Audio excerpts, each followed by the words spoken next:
Hello বন্ধুরা, সবাই কেমন আছো? আশা করি সবাই খুব খুব ভালো আছো। আমার নতুন একটা ব্লগে তোমাদের আবার ওয়েলকাম। আগের ব্লগে বলেছিলাম যে তোমাদের সাথে একটা নতুন জিনিস শেয়ার করব, খুব সুন্দর চমৎকার, জানো?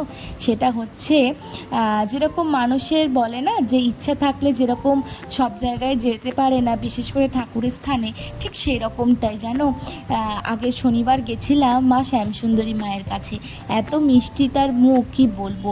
সবাই যেরকম বলে না যে জগন্নাথ ধামে যেরকম উনি না টানালে তুমি যেতে পারবে না, এই শ্যামসুন্দরী মায়ের মন্দিরেও যতক্ষণ না মা চাইছে তুমি বোধহয় যেতে পারবে না।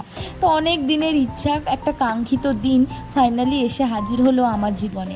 আমি অনেক দিন ভেবেছিলাম আমি আমার মাকে নিয়ে একটু যাব, কারণ উনিও খুব ঠাকুর ভক্ত এবং মায়ের কাছে বিশেষ কিছু ইচ্ছে প্রার্থনা করলে উনি নাকি ফেরান না।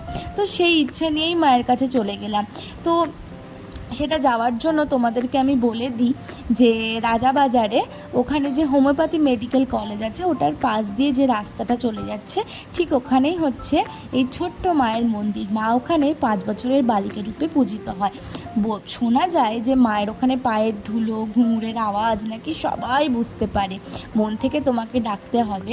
আর এই যে আমাদের বাড়ির ঠাকুর, জানো তো, আমি মনে করি যে তুমি যা পেয়েছো জীবনে সেটাও হচ্ছে ঠাকুরের ইচ্ছা, যা পাওনি সেটাও ঠাকুরের ইচ্ছা।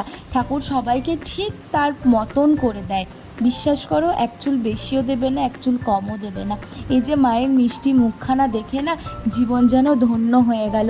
আমি কখনো ভাবিনি আমি ওখানে পৌঁছাতে পারবো, তাই যেটুকু পেরেছি সেটুকু তোমাদের জন্য ছবিটা তুলে এনেছি। আর সবথেকে বড় কথা জানো, এত ভিড় ছিল সেদিনে, এত ভিড় ছিল। এই যে মায়ের মুখখানা দেখতে পেয়েছি, কি বলবো, কত মানুষ অঝরে ঝরে কাঁদে জানো মায়ের কাছে প্রার্থনা করার জন্য। উনি নাকি কিচ্ছু ফেরান না, তাই জন্য মায়ের কাছে চলে গেছিলাম সেই ইচ্ছের জন্য। আর এই যে বাড়ি ফিরে এসে একটুখানি চা খেয়ে নিচ্ছে আমি আর আমার মায়ের জন্য। আর জানো তো, আমি তোমাদেরকে বলেছি না যে ঠাকুর পুজো করলে না অনেক ভালো। ঠাকুর কোনো দিন কাউকে কিছু খারাপ করবে না, কোনো নিন্দে মন্দ করবে না। কিন্তু তুমি যদি মানুষকে করো সে বড় খুঁত ধরে, কিন্তু ঠাকুরকে তুমি যদি একটু ভোগ করে দাও বা যদি কিছু একটু খেতে দাও, আমার মনে হয় না ঠাকুর সেখানে খুঁত ধরে। যাই হোক, ভিডিওটা কেমন লাগলো জানিও। এখন টাটা।